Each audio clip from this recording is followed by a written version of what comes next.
네. 자, 3부 시작하겠습니다. 자, 3부 때 질의응답 시간인데요. 리듬 타는 제이에 대한 그 닉네임 분이 질문을 주셨습니다. 질문 내용은 이렇습니다. 40대 후반 직장인입니다. 1가구 1주택 용인 수지 동천 아파트 언제 매도할까요? 라는 질문을 주셨는데요. 요 내용들 지금 매도 시기라든지 직장인이시고 40대 후반 그다음 1가구 1주택 용인시 동양 뭐 전체적으로 약간 컨설팅에 가까운 수준의 답변을 주셔야 될 것 같아서요.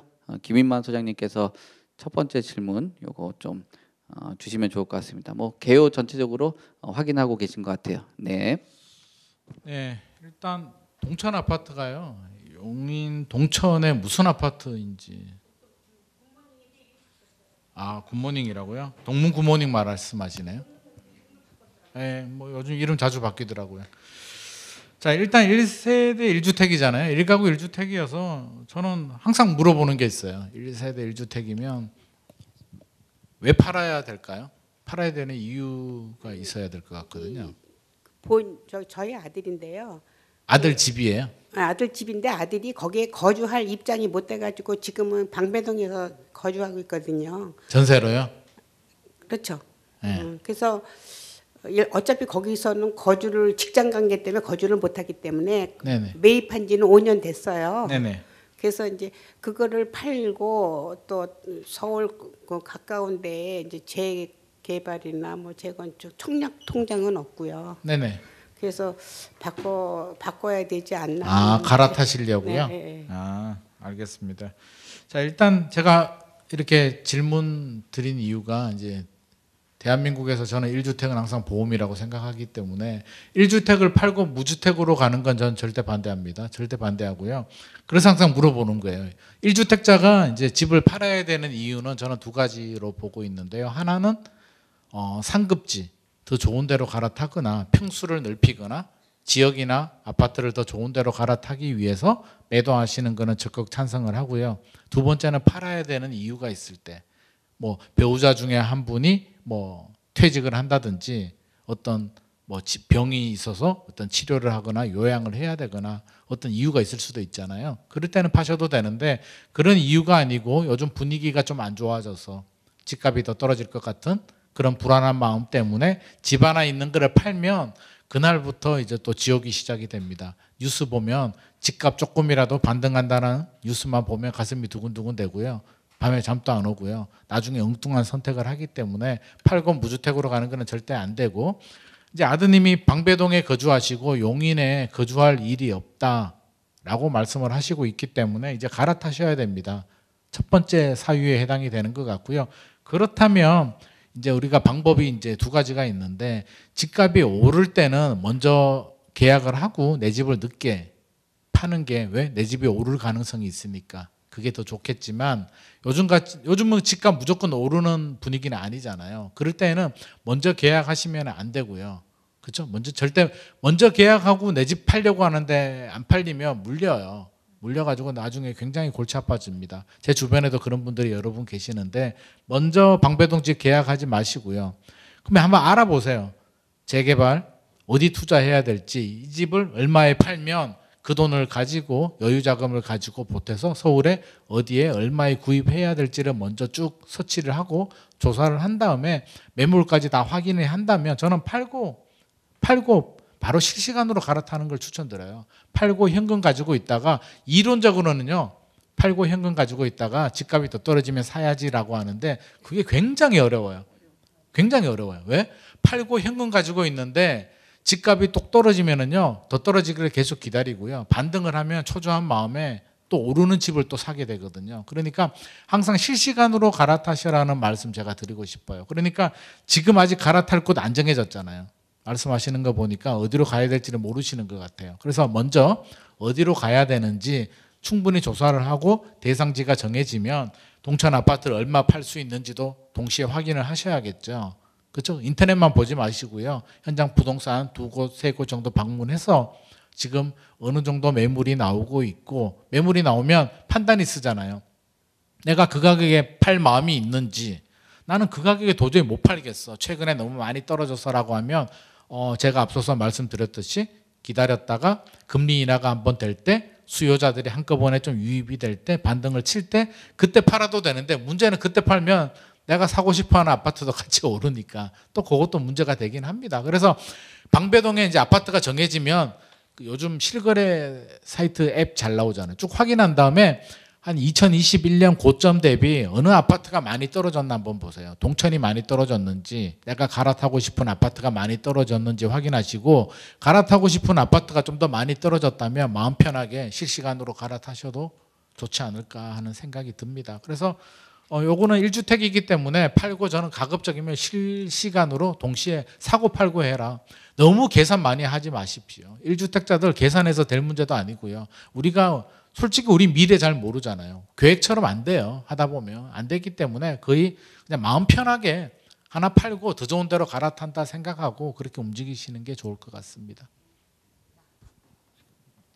네, 좋은 답변 주신 것 같습니다. 그리고 나중에 매각을 하고 사시고 하실 때 또 김인만 소장님께서 매물 점검 관련된 그 컨설팅 같은 거 하니까 자문 뭐 큰 돈 안 들어갑니다. 한 몇십 정도 되니까 그런 거 한번 짚어보시고 한 뭐 돈 30만 원 들어서 한 몇 천만 원 조금 손해 안 보시는 게 낫잖아요, 그죠? 네, 그럼 요즘에는 젊은 세대들이나 그 직장인들 투자하시는 분들 보면 저희 쪽에도 의뢰 많이 오거든요. 그러니까 한두 번만 점검하는 거, 뭐 1시간 정도 매물 한 3-4개 가져오셔서 요거 선택만 좀 해주세요. 전보로도 가시는데 정말 그 전문가들 의견을 갖고 그 매물 투자하려고 하는 매물 그 점검 컨설팅 같은 거 뭐 한 20-30만 원 정도 하니까 그거 받으시면서 짚어보시면 좋을 것 같습니다. 그 앞에 얘기하시면서 방배동 관련돼서 뭐 같은 분 질문 주신 거니까 방배동 용인 수지동천 아파트 매도를 하고 재개발 이런 것들도 검토하고 있거든요. 그 뒤에 질문이 있었습니다. 두 번째 질문 읽어드리면 재개발 투자하고자 합니다. 어느 지역이 좋을까요? 라는 말씀 주시는데 실무하시다 보니까 뭐 김 변호사님 어디가 좋을까요? 근데 요즘 좋은 데 되게 많거든요. 근데 총 투자금이 어느 정도 되시는지가 중요할 것 같아요. 3억 정도요? 3억 정도면은 그래도 서울시 진입할 수 있는 데들이 좀 있어요. 근데 제가 좀 좋게 보는 거는 아까 소개드린 가련 1구역 너무 좋다고 보이고, 근데 이제 3억 대 투자를 하려면은 좀 잘 찾아보셔야 되거든요. 왜냐면 8사형도 가능할 수 있어요. 근데 5구형보다는 사실 8사형 정도 투자하시는 게 장기적으로 좋으시니까 그거 잘 찾아보시면은 가능하고, 그리고 성남 원도심 재개발 쪽 수도권으로 보시면은 그쪽도 나쁘진 않거든요. 그래서 거기도 지금 2억대 투자면은 향후에 거의 입주 빨리 할 수 있는 거, 그런 것들이 있어요. 예, 있어서 거기 신축도 좋고 다 좋긴 좋은데, 동천에서 뭐 가시는 거면은 일단은 조금 뭐 엄청난 상급지나 이렇게 보긴 좀 어려우니까 서울로 만약에 진입을 하신다 그러면 그쪽도 있고, 장위동 쪽도 있는데 저는 장위동 쪽보다는 그래도 가련 1구역이나 이쪽이 더 낫다고 보긴 하거든요. 그래서 그런 것들 좀 찾아보면은 괜찮은 데들이 있을 것 같거든요. 그래서 투자금 마련되시면 나중에 한번 뭐 컨설팅 의뢰나 이렇게 주시면 좀 같이 찾아볼 수 있을 것 같아요. 네. 네, 뭐 참고로 나중에 그런 좋은 것들이 있으면 여기서 너무 공개해드리면은 다 갖고 사시니까 집 거래들 하시고 또 개인적으로들 찾아가시면 될 것 같습니다. 자, 두 번째 질문 그 닉네임 보시면은 부끄러운 어피치라고 되어 있네요. 수색 13구역 이곳에 금년 7월에 입주 예정이었으나 출퇴근에 애로가 있어서 매도를 하고, 송파 지역 아파트 헬리오시티를 비롯해서 뭐 여러 단지들을 매수 계획을 하고 있나 봐요. 매수 시점이 궁금합니다라고 질문을 주셨는데요. 송파 지역에 직접적으로 뭐 예전부터 투자나 또 강남 쪽 잘 알고 계시고, 또 교수님께서 송파 살고 계시죠? 지금 지역구라고 말이 나올 뻔했네요. 살고 계시는 지역이 송파이신데, 그 어떻게 보세요? 송파 지역의 아파트 매수에 대한 얘기 뭐 좀 전체적으로 짚어주시면 좋을 것 같아요. 예, 저는 뭐 적극 찬성입니다. 이제 뭐 부동산이라고 하는 것은 우리가 부자가 되려 그러면 이제 한강 이남에 사는 게 좋다고 그럽니다. 또 한강 이남에 전세나 월세를 살아야지 부자들 옆에 살아야지 부자 얘기를 듣고 부자가 될 수 있다. 그러니까 옆집이 부자니까 자주 만나서 얘기도 듣고 해야지 이제 부자가 될 수 있다는 겁니다. 저는 수색도 좋지만 만약 헬리오시트 이제 그 최근에 33평 기준으로 최저점이 16억 5천입니다. 올 초에 16억 5천원을 찍었고 최근에는 한 1억 2억 올랐더라고. 한 17억 한 18억까지 올라왔는데요. 이제 우리가 이제 부자가 되려 그러면 남들과 반대로 해야 됩니다. 남들이 집을 못 팔아서 너무 막 팔고 싶어 할 때 베푸는 마음으로 좀 사주고, 남들이 못 사가지고 막 난리였습니다. 문재인 대통령 때 집값 100% 올랐습니다. 전세는 90% 올랐습니다. 막 못 살 때, 막 너무 사고 싶어 할 때 막 할 때 내가 베푸는 마음으로 하나 팔아주고, 이런 마음으로 가져야 됩니다. 지금은 어떤 시기일까 보면 지금은 아직도 팔려는 사람들이 더 있죠. 지금 사주는 게 우리가 부자가 되는 길이고 베푸는 마음이다. 아마 뭐 내년 후내년 지나면 왜 우리가 그때 못 해줬을까 이런 생각이 들 겁니다. 앞에서 제가 말씀드린 것처럼 둔촌 주공 재건축이 이제 이번에 분양을 했는데요. 18평이 6억 5천에 분양했습니다. 18평이 6억 5천이고 25평은 10억이고 그다음에 33평은 12억 5천 부터 한 13억 정도 됩니다. 이 계약금 2억 정도 들었거든요. 33평이요. 뭐 제 아시는 분이 이제 그 거주도 그 근처에 살고 또 분양을 받았기 때문에 잘 알고 있는데, 계약금 2억 넣고 중도금 다 전액 대출이 해줍니다. 앞에서 말씀드린 것처럼 내 돈 2억만 있으면 강남의 송파구에 분양받아서 자기 집 하나 가질 수 있습니다. 이자라고 해봤자 이게 1억 대출 받으면 지금 현재 월 한 4, 50 정도 되죠. 작은 금액은 아니지만 이게 중도금 대출이 안 해주던 것을 정부가 서울에 있는 전국에 있는 모든 집 중도금 대출 다 해줍니다. 그래서 저는 내가 분양을 받는 게 가장 부자가 되는 지름길이고 제일 좋은 내 집 마련의 길이다. 왜냐하면 계약금 20%만 있으면 되거든요. 어떤 데는 또 10%만 있어도 되는 데도 많이 있습니다. 그래서 서울에 앞에서 말씀드린 것처럼 33평이 둔촌주공이 13억이 분양가였고요.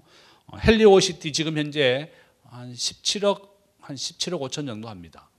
저는 이게 고점이 한 22억 넘었었거든요. 25억까지요. 한 20% 정도 내렸다. 그래서 결론은 정말 전 뭐 좋은 선택이라고 봅니다. 그래서 수색보다는 훨씬 전망도 좋고, 지금 현재 삼성의 이제 GTX 역이 들어오지 않습니까? 지금 삼성역을 중심으로 해서 현대자동차가 지금 50층짜리 세개동을 짓고 있습니다. GTX 우리나라 역이 2개 있는데요. 수서역, 서울역, 삼성역이 들어온다고 합니다. 지금 현재 한참 공사하고 있습니다. 그래서 앞으로 이제 수년 내가 되면 삼성역이 우리나라 서울역 같이 이제 강남 쪽에 가장 번화한 역이 될 겁니다. 그러면 지금 현재 모든 걸 지하화하고 현대자동차 본사가 이제 그쪽으로 들어오게 되어 있습니다. 그러면 삼성을 중심으로 해서 송파구까지 다 영향을 주기 때문에 굉장히 좋다, 저는 그렇게 보고 있고, 잘 결정하셨다. 이게 직장 문제 때문에도 이제 헬리오시티로 오신다고 하니까, 그래서 결론은 아마 올해와 내년에 진주 아파트 있습니다. 잠실역 바로 옆에요. 재건 분양합니다. 일반 분양할 예정이고, 또 송파에 있는 계룡역 근처에 보면 상하 아파트부터 해서 재건축하는 집들이 굉장히 많이 있습니다. 지금 재건축 분양을 계획 중인 것도 있고, 또 재건축 지금 조합해서 하는 것도 있다. 최근에 그 송파의 성대천 옆에 쌍용이 그 리모델링을 하나 했는 집이 있는데요. 아주 아파트라고 과거에 있었습니다. 단지세는 한 300세대 정도 되는데요. 이게 33평이 일반 분양을 14억에 했습니다. 그랬더니 마이너스 P 1억이 나왔어요. 마이너스 자기가 손해를 보고 판다는 겁니다. 14억은 정말 분양할 때만 해도, 작년까지 분양할 때만 해도 14억도 좋다 이렇게 했는데 앞에서 말씀드린 이 둔촌 주공이 33평을 13억에 분양을 하니까 마이너스 1억이 자기가 보태주는 겁니다. 1억을 본인이 손해 보고 파는 거다. 그래서 아파트는 가급적이면 500세대를 기준으로 합니다. 500세대 이상이 되는 것이 가장 좋고요. 쌍용 예가가 짓는 이 리모델링 아파트는 한 300세대 정도밖에 안 됩니다. 단지가 좀 작고 뭐 굉장히 그 조망은 좋습니다. 송파구에 있는 성대천이 보이는 집이고 그래서 결론은 500세대 기준으로 하고 계룡역 근처에 있는 아파트 재건축해야 되는 것들 지금 조합 설립 붙여놨습니다. 그래서 계룡역도 한번 와보시고 또 서울에 또 저렴한 집이 문정시형이라고 있는데요.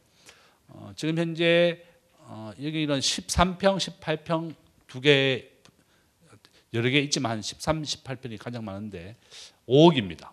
서울에서 가장 싼 집이 문정시형 아파트다. 이건 이제 리모델링을 포스코에서 한다고 붙여놨는데 리모델링보다는 당연히 이제 재건축이 훨씬 좋죠. 그런데 일단은 포스코에서 일단 확정했습니다. 리모델링을 하는 걸로 최종적으로 아직 결정은 나지 않았지만 그래서 하기는 서울에서 제일 저렴한 집은 이제 문정시형 아파트입니다. 5억이니까 5억 6억입니다. 13평, 18평으로 되어 있다. 그래서 하기는 결론은 이게 강남 4구에 분양을 받거나 재건축이 될 수 있는 집들. 제가 아까 앞에서 청담동에 있는 삼성 에클레시아 40평 지금 45억입니다. 시세가. 제 옆에 있는 교수가 그 10억에 분양받아 가지고 45억 됐으니 30억 벌었습니다. 그냥 오히려 그냥 청담동이나 강남에 좋은 집을 하나 재건축을 목표로 해서 하는 것도 좋고 직접 한번 가봤거든요. 청담동에 갔더니 이제 거기에 진흥 아파트라고 있습니다. 이제 진흥 아파트 있고 제 청담동 같은 경우는 구청에서 허가를 받아야만 직접 실입주해야만 살 수 있습니다. 그렇지만 이제 그러니까 이제 집을 입주할 수 있는 사람만 살 수 있는 토지 허가 구역 지정돼 있기 때문에 청담 대치 몇 군데가 정해져 있습니다. 아직도 안 풀렸는데요. 그 정도로 이제 정부도 많이 오른다고 생각하고 있는 거죠. 그래서 삼성역이 완공된다면 청담동에 있는 그것도 전망은 좋다. 그래서 저는 투자 목적이든 거주 여건이든 이렇게 서울에 좋은 지역을 들어오는 것도 하나의 방법이고 아마 이제 진흥 아파트도 청담 에클레시아하고 똑같이 40억이면 정말 큰 돈을 벌었잖아요. 10억 투자해서 30억 벌었습니다.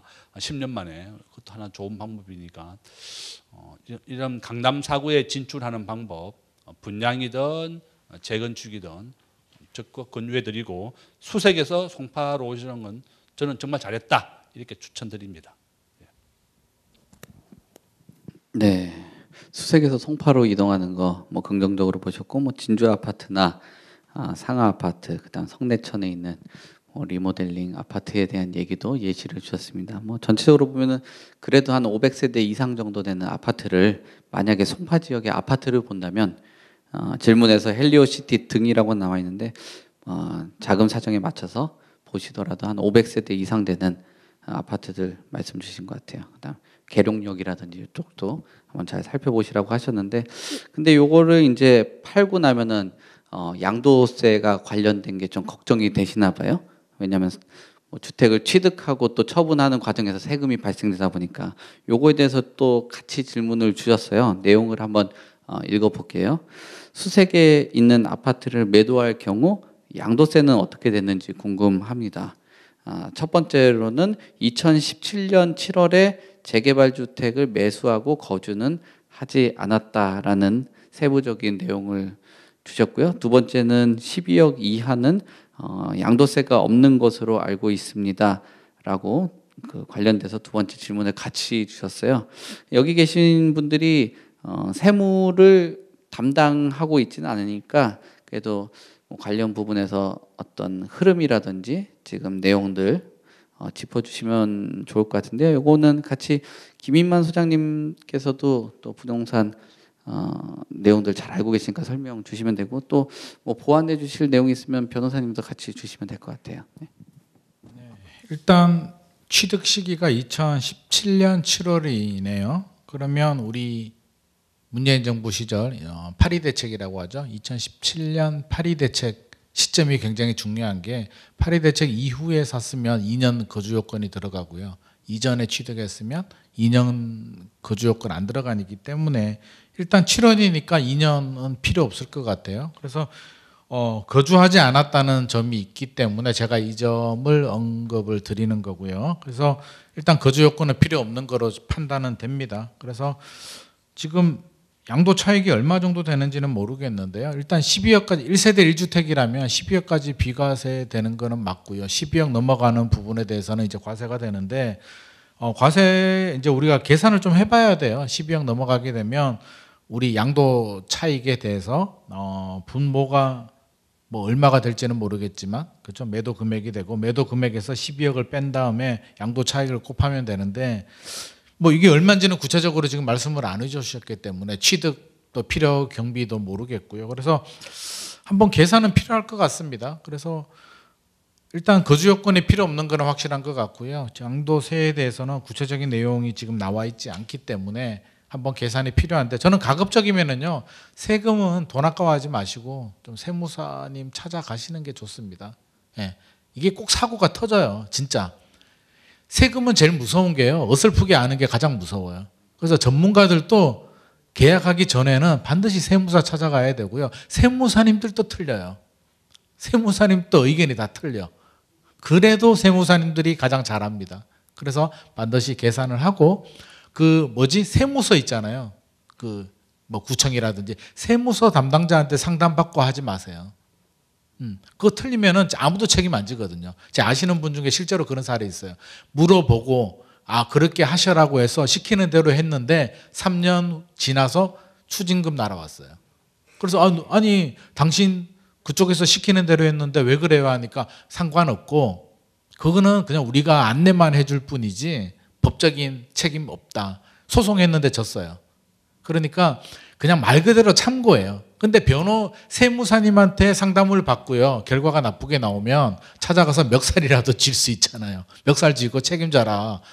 잘못된 부분에 대해서 어떤 뭐 대응을 할 수가 있는데 구청 담당자들이나 세무서 담당자들은 책임을 지지 않더라고요. 법적으로도 그렇게 돼 있다고 합니다. 그러니까 그래도 상담은 받아야죠. 세무사 상담 진짜 어려운 문제 같으면 한 2-3분 정도 상담 받고요. 이런 간단한 문제 같으면 1명 정도 상담 받고 이렇게 얼마 되는지 아시고 계약하기 전에 꼭 계약하고 나서 나중에 문제 생긴 다음에 하면 안 되고요. 계약하기 전에 세무사 상담 받고 정확하게 계산해서 내 양도세가 얼마 정도 되는구나. 요 정도 내고 내가 팔고 다른 걸 갈아탔을 때 요 정도 되겠다라는 전체적인 플랜이 나온 다음에 뭐 팔든지 다른 걸 갈아타든지 이렇게 결정하시는 게 좋을 것 같습니다. 세무는 잘 설명해 주셔서 제가 1번 질문 관련해서 조금 그냥 부연 설명하면 실제로 투자금이 얼마이신지 정확히 모르겠어요. 근데 이제 비슷한 매가로는 잠실 장미 재건축도 좀 고려해 보시면 좋을 것 같거든요. 근데 여기가 물론 이제 전세가가 낮죠. 재건축 아파트다 보니까. 그래서 실투자금이 좀 많이 들어갈 수는 있는데 근데 매가 기준으로 봤을 때는 사실 입지가 훨씬 좋은데 그리고 향후에 이제 새 아파트 되잖아요. 그리고 여기 다 대단지가 되거든요. 옆에 잠실주공 5단지도 그렇고 여기 지금 신통기획으로 또 진행이 되니까 사업 수익성도 굉장히 좋고 하기 때문에 잠실 장미 재건축도 한번 같이 보시라는 말씀을 드리고 싶습니다. 네, 뭐 다른 대안도 좀 주신 것 같고 아까 말씀하신 것처럼 세무사들이 실수하면은 그래도 뭐 좀 보상을 받을 수 있는데 아까 정확한 지적 주신 것 같아요. 구청에선 책임이 상담이 아니라 안내라는 거 참고를 하시면 될 것 같아요. 그러니까 내가 구청 직원한테 상담을 받았다라고 생각하지 말고 구청 직원한테 가이드를 봐서 안내를 받았다 정도로 생각해야지 그게 답이다라고 생각하면 결국 어떤 법적 근거가 있기 때문에 보상받기는 어렵다. 그러니까 그 가이드를 통해서 이런 게 있는데 하면서 세무사를 직접 찾아가시면 좋겠습니다. 자, 다음 질문 닉네임 마이크를 든 라이언이 주셨는데요. 공유 지분 임야를 갖고 있는데 2분의 1 지분 매도 방법이 궁금하다라고 하는데 뭐 관련돼서 토지 관련돼서 보상 업무 같은 거 하고 계시잖아요. 요거 이런 사례들 있다라면은 좀 어떻게 해결하는지 답변 주시면 좋을 것 같습니다. 예, 그냥 파시면 되거든요. 그래서 지분만 가지고 계시면 지분은 그냥 내가 결정해서 파시면 돼요. 근데 이게 공유물 전체를 다 파는 경우에는 두 분이 이제 공유자끼리 합의가 있어야 그래야 파실 수가 있거든요. 근데 이분을 지분만 사려는 사람이 잘 없어요. 문제는 지분만 사시려는 분들은. 그래서 이게 그 한 가지 말씀드리면 공유물 분할 청구 소송이라는 거 하실 수 있거든요. 공유자면. 그러면 이거 그 쪼개서 단독 필지 2개로 만들 수 있어요. 그렇게 하셔서 단독 필지로 만든 후에 매매하시면 훨씬 확률이 높아지겠죠. 그렇게 하시면 돼요. 매우 간단하네요. 네, 간단한데 이거 뭐 예. 그래도 뭐 그 토지 관련돼서 보상 업무를 굉장히 많이 하고 있어서 잘 압니다. 예. 보상 관련된 업무를 그리고 LH에도 일부 일들을 좀 보고 계시는 것들이 있어서 토지 관련된 거 궁금하신 것 또 토지 갖고 계신 분들 있으면 찾아가셔서 물어보셔도 좋을 것 같습니다. 자, 다음 닉네임 삐삐 분이 질문 주셨습니다. 인천 연수구 선악동에 태산 아파트 32평 살고 있어요. 그래서 재건축 한다고 하고 안전진단 하고 있는데 전망이 궁금합니다라는 질문을 주신 것 같습니다. 워낙 뭐 재건축 규제 다 완화한다라고 하니까 많은 단지에서 관심들이 있는 것 같은데 이 관련돼서 김인만 소장님 답변 주시면 좋을 것 같습니다. 네. 네. 물 들어왔을 때 놓아줘야죠. 요즘 재건축 안전진단 이제 풀어주니까 안전진단이 이제 그런 거예요. 재건축 초기 단계에 아파트 한마디로 재건축 할 만하냐, 멀쩡한데 왜 재건축을 하느냐 해도 되는 관문인데요. 이게 이제 정권마다 조금씩 기준이 달라집니다. 4가지 기준이 있는데요. 구조 안정성 점수와 이제 주거 환경 점수 비중을 가지고 약간씩 정부가 장난을 칩니다. 집값 많이 오를 때는 재건축을 막아야겠죠. 재건축을 풀어주게 되면 또 집값이 오르고 주변 아파트들 또 자극을 주기 때문에 풍선 효과 생기기 때문에 눌러요. 누르는 방법이 이제 구조 안정성 점수를 올립니다. 올리면 자 주민들이 주차하기도 힘들고요. 오래됐고요. 농물 나오고요. 굉장히 힘든데 제발 재건축 좀 하게 해줘라고 하는데 이제 구청에서 그러는 거죠. 야 니들 튼튼하잖아. 금도 안 갔는데 왜 재건축을 하는 거야. 안 돼. 점수 안 나와. 해서 점수를 낮게 줘요. 그러면 재건축이 안 되는 거겠죠. 근데 요즘같이 집값이 떨어지고요. 서울 수도권 지역에 이제 신규 아파트가 부족하다 보니까 재건축을 좀 활성화해야 되겠죠. 그러면 반대로 구조 안정성 점수를 낮추고 주거 환경 점수를 높여요. 그러면 자 금이 가지도 않고 아파트는 튼튼한데 니들이 살기 어렵다고 하니까 환경이 안 좋으니까 점수를 높여줘서 재건축을 안전진단을 쉽게 통과할 수 있게 해주는. 근데 지금이 이제 그런 분위기죠. 재건축을 좀 쉽게 해주니까 목동 같은 경우도 14개 단지 중에 12개가 뭐 통과하거나 지금 통과하는 상황이고요. 제가 얼마 전에 창동 상계동 갔다 왔는데도 막 추진하고 난리도 아니더라고요. 물 들어왔을 때 빨리 해야 된다고. 이때 타이밍 놓치면 다음에 또 언제 될지 모르니까 하는데 자 연수구 선악동 태산 아파트 제가 잠깐 보니까요.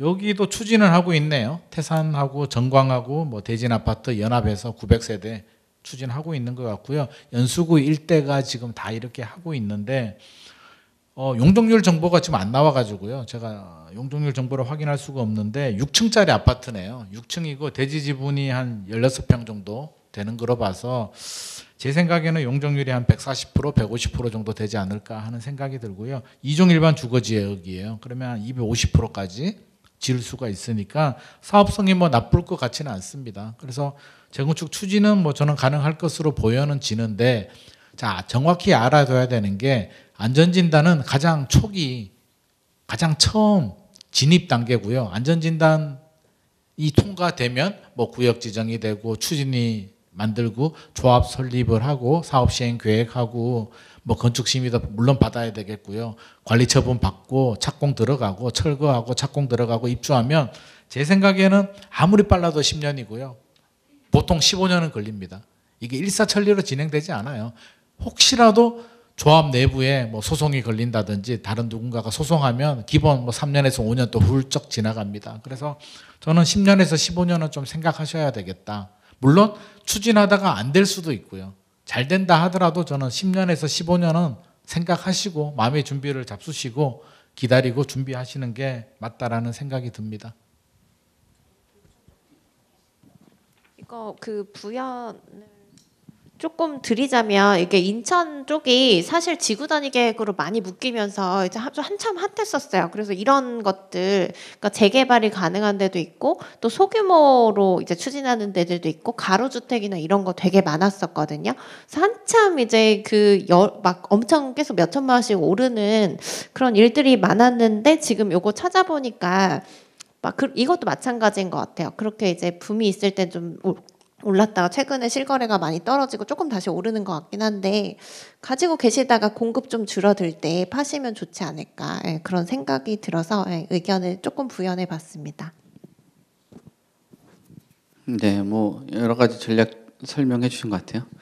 김인만 소장님 유튜브 부다방 TV라고 있는데 재건축 단지 많이 걸어 다니니까 현장들 궁금하고 그러시면 한 번씩 광고 건너뛰지 말고 잘 들으셨으면 좋겠습니다. 네. 자, 세 번째 닉네임 부투 분이 질문 주셨습니다. 재건축 재개발 지역 매수했는데 매수해서 입주권 받으려고 합니다.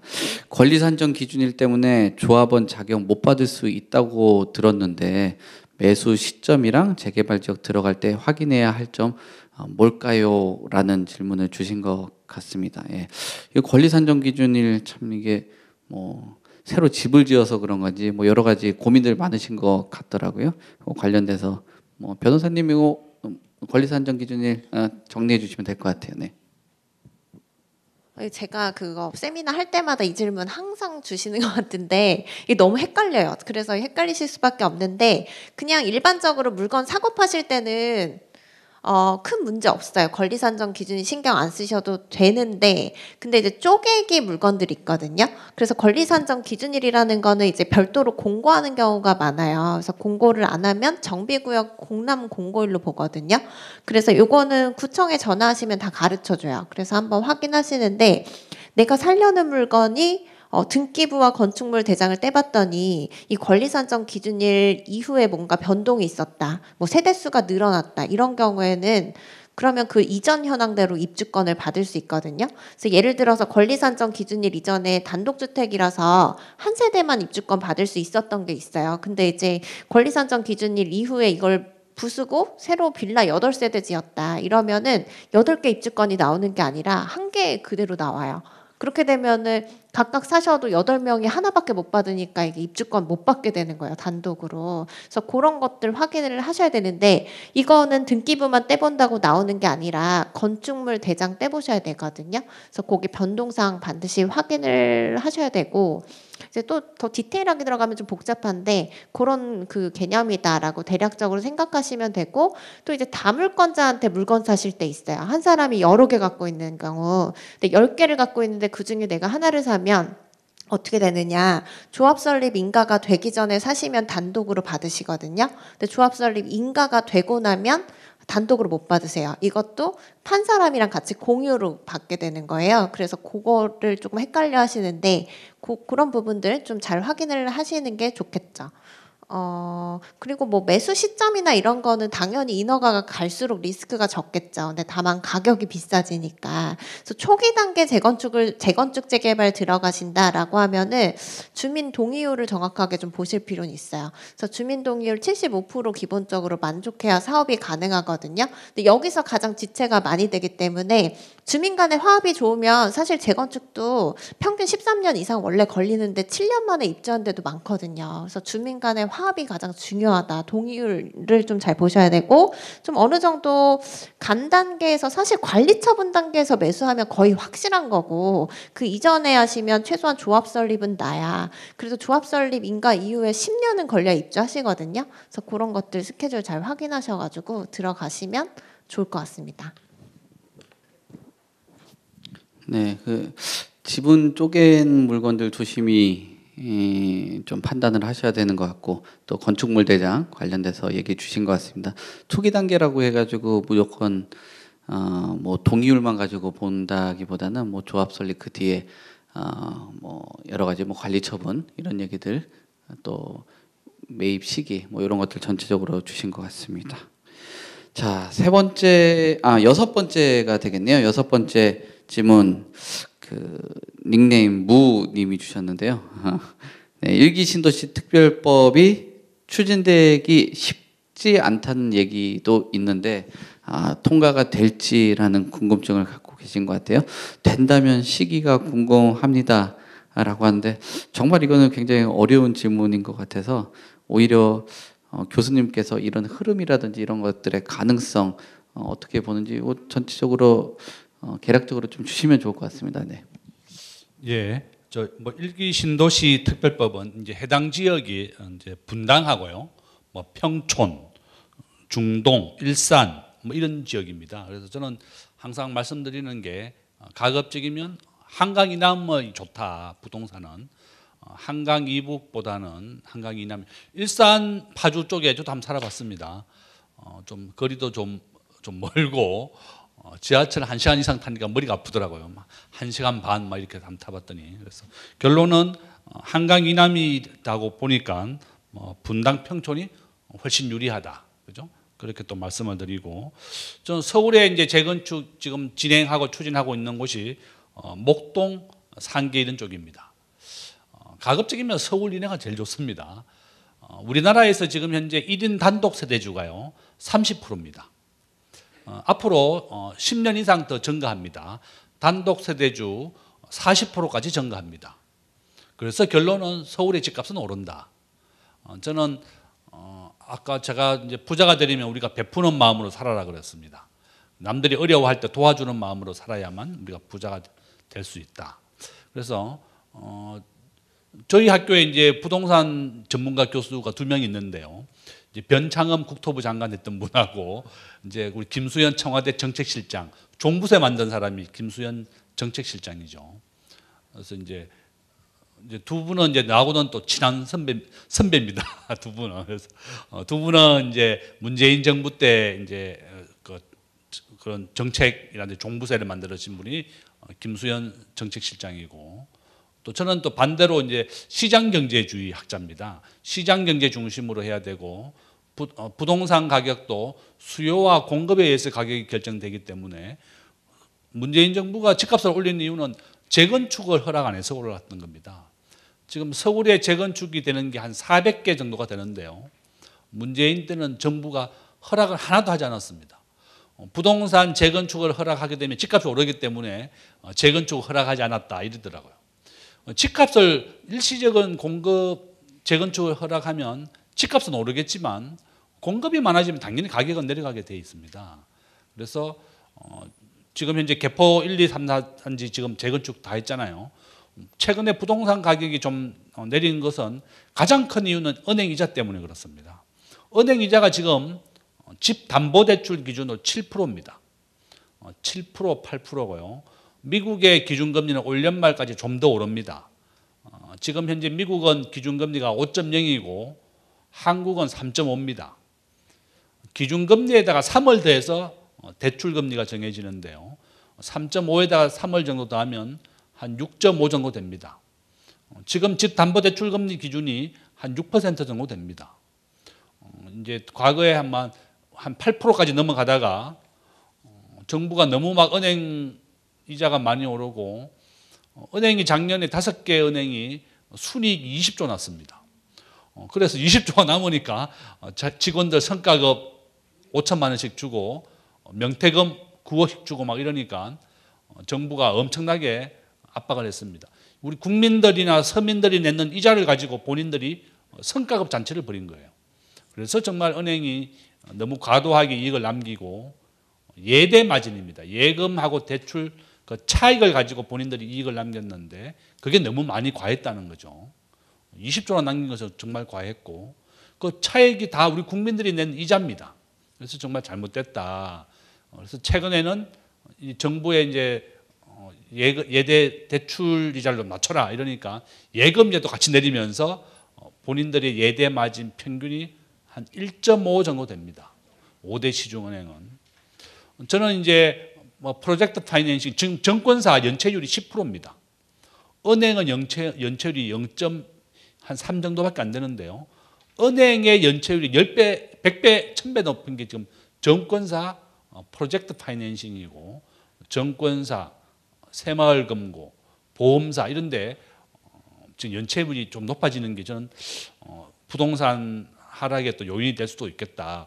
올 연말이 될수록. 그래서 결론은 앞에서 말씀드린 것처럼 서울 시내에 있는 재건축 아파트를 가급적이면 사라. 그다음에 우리가 일기 신도시에서 가장 유망한 지역은 분당이나 평촌이다. 뭐 일산 좀 그쪽을 좀 보지 마라. 가급적이면 한강 이남을 좀 보시고 또 우리 재건축 정비 사업을 했을 때 5년 이상 이게 결론이 안 나고 허지부지가 되면 이게 해제가 됩니다. 재건축 정비 사업 조합이. 그래서 이런 것도 조심해서 빨리 추진되는 데 해야 됩니다. 엄마 아파트 제가 지난주에 며칠 전에 갔다 왔는데요. 화요일에 갔다 왔습니다. 엄마 아파트. 엄마 아파트 지금 현재 정부가 이제 재건축 조합 선가가 났고 재건축 허가가 났잖아요. 아마 입주하려면 10년에서 한 15년 뒤가 될 겁니다. 제가 한번 부동산 보고 왔는데 야 이거 살아생전에 내가 입주는 할 수 있을까? 그죠? 올림픽 아파트 정말 좋습니다. 올림픽 아파트 우리 집 옆에 있는데 그것도 한 3,500세대, 4,000세대 정도 됩니다. 5,000세대. 올림픽 아파트 사시는 분들이 그래요. 이제 본인이 이제 63세쯤 되는데 본인이 살아생전에 이 집에 살아날 수가 있을까?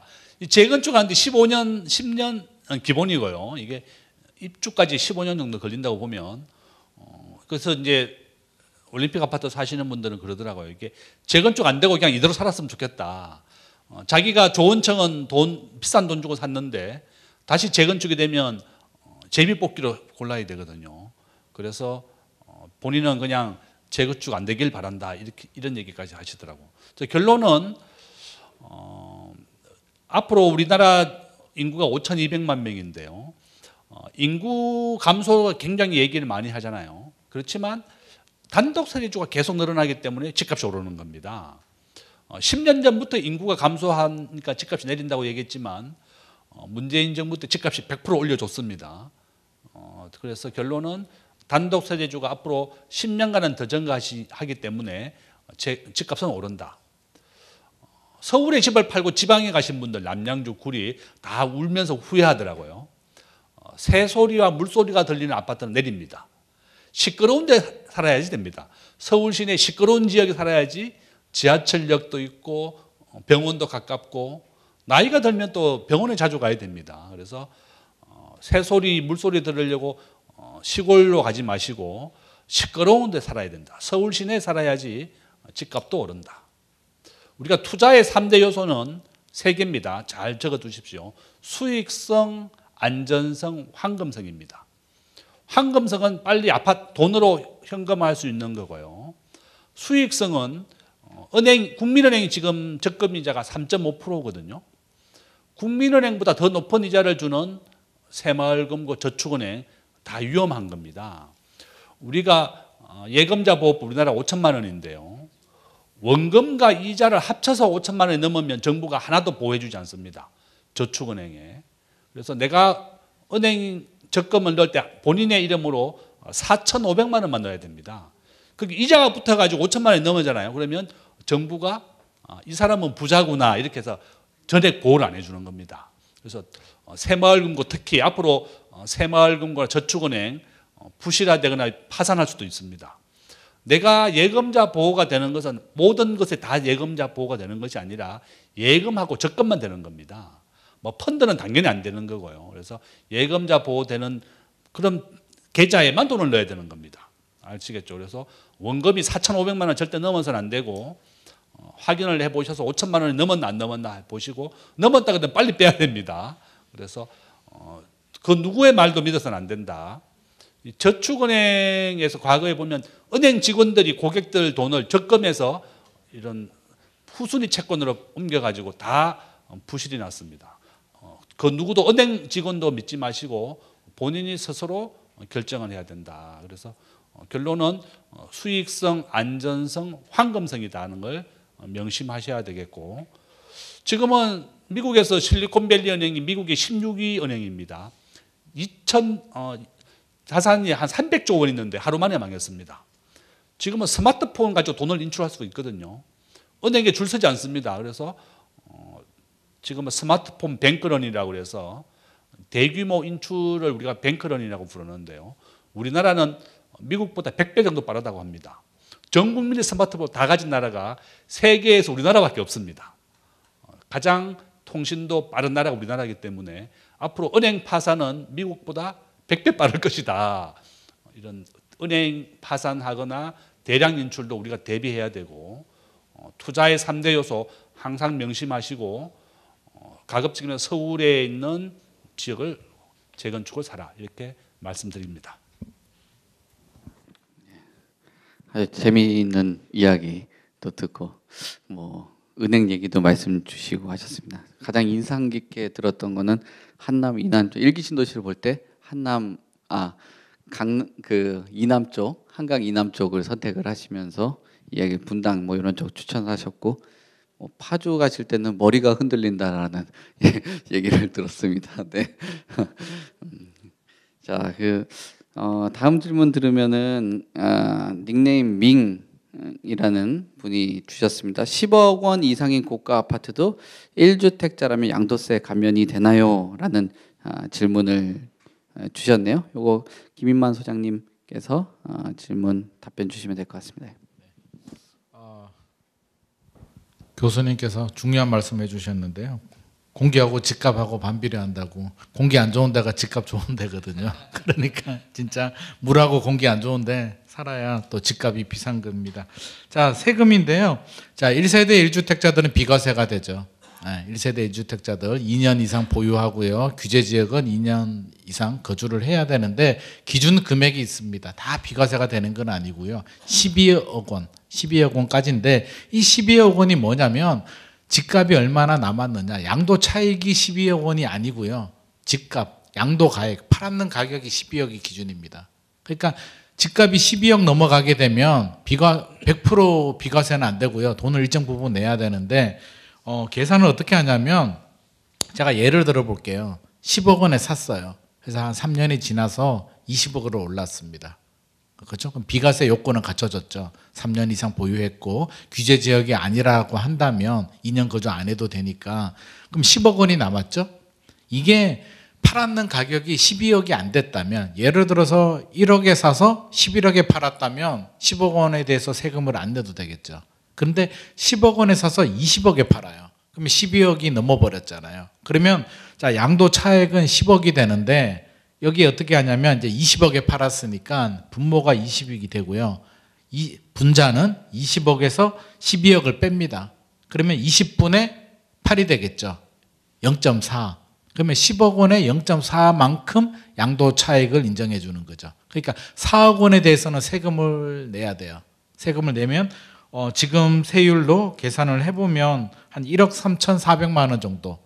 물론 필요 경비 같은 것도 있겠죠. 조금 더 빠질 수는 있는데 1억 3,400만 원 정도는 내셔야 된다. 10억에 사서 20억 정도 1주택자가 팔면. 근데 1주택이 아니고요. 만약에 2주택이었다. 비과세 대상이 안 된다라고 하면 이런 계산이 적용되지 않고 10억 원에 대해서 세율이 적용이 되니까 한 3억 8천만 원 정도 나옵니다. 그렇죠. 그래서 1주택과 1주택이 아닌 거는 굉장히 중요한 차이죠. 야, 12억 넘어가면 어차피 과세 되니까 별 차이가 없는 거 아니야? 라고 할 게 아니라 차이가 굉장히 큽니다. 30억짜리 아파트도 굉장히 비과세가 되느냐 안 되느냐는 굉장히 중요한 포인트가 되기 때문에 가급적이라면 양도 만약에 2주택이 있는데요. 하나는 좀 적게 남고 하나는 좀 많이 남았다라고 한다면 적게 남은 거 먼저 팔고 양도세 많이 내야 되는 부분은 반드시 비과세 요건을 갖춘 다음에 파시는 전략이 필요할 것 같습니다. 네, 전략 소개 잘 해주셨습니다. 네, 공기와 집값 아주 재미있는 얘기였습니다. 네. 자, 마지막 추가 질문이 하나 더 들어와가지고 요거 하나만 하고 마지막으로 마무리할게요. 제가 한번 읽어드릴 텐데 이게 갑작스런 질문이라 질문지 없던 질문이라 답변을 누가 해주실지 보겠습니다. 신축으로 임대사업자 낼 때 취득세 85% 감면해 준다고 했는데 지금은 비조정 지역에서 2주택일 때 취득세 중과 면피로 임대사업자 낼 필요가 없는 게 맞는지요? 라는 질문을 주신 것 같은데 답변 가능하세요? 답변 가능하세요? 지금 정부에서 발표는 했어요. 이제 취득세 이제 감면이 발표가 작년 12월이었나요? 발표가 됐는데 이게 애매한 게 국회 통과가 안 됐어요. 소득세법 개정이 안 돼가지고요. 개정이 되면 2주택자도 이제 더 이상 중과세 되지 않습니다. 1주택자들은 규제 지역일 때는 1주택자가 1에서 3%가 적용이 되잖아요. 6억 이하는 1%, 6억에서 9억 사이는 2%, 9억 넘어가면 3%가 적용이 되고 2주택이면은 8%, 3주택 이상이면은 12%가 적용이 됐는데 집값이 떨어지니까 작년 12월에 이제 정부에서 발표를 했죠. 2주택까지는 1에서 3% 적용을 해주겠다. 3주택은 8%, 4주택 이상은 12% 해주겠다라고 했는데 이게 국회 통과가 안 돼가지고요. 지금 좀 애매하게 됐어요. 그래서 소급 적용은 해준다라고 하거든요. 그래서 지금 만약에 걸렸다라고 한다면 국회 통과가 된다라는 게 이제 전제로 하고 소급 적용을 받을 수 있으니까 내고 나중에 소급을 받을 수는 있는데 국회 통과가 안 돼가지고 사실 지금 얘기하기가 참 애매하긴 합니다. 그래서 된다고 했는데 국회 통과가 만약에 영원히 안 되면 어떻게 하느냐. 사실 그 부분에 대해서는 저도 뭐라고 개런티를 할 수 없기 때문에 일단 정부에서 그렇게 발표는 했고요. 발표는 했는데 국회 통과는 안 됐다. 그리고 저 개인적인 사견은 취득세는 저는 이렇게 중과세하면 안 된다라는 입장입니다. 그래서 지금 집값이 바로 반등하는 건 아니고요. 당분간 또 이렇게 가다가 혹시라도 뭐 2차 하락이 있거나 좀 안 좋아지면은 취득세 반드시 뭐 감면이 되든지 중과세는 폐지가 되리라고 저는 생각을 합니다. 네, 취득세 관련돼서 한 이슈인 것 같아요. 가장 거래세 관련돼서 워낙 불만이 많다 보니까 거래세를 좀 낮추면 거래 활성화가 좀 되지 않을까 이렇게 생각을 합니다. 오늘 전체적으로 1, 2, 3부 빠르게 진행을 했습니다. 예, 진행 끝났고요. 오늘 참석해 주셔서 감사하고요. 오늘 들으신 정보 가지고 자제분들 아까 자녀분들 얘기도 주신 것 같은데 2030 좀 더 넓게는 40까지 투자 또는 내 집 장만에 도움이 되셨길 바라겠습니다. 오늘 저희 여기까지 마무리하겠습니다. 감사합니다.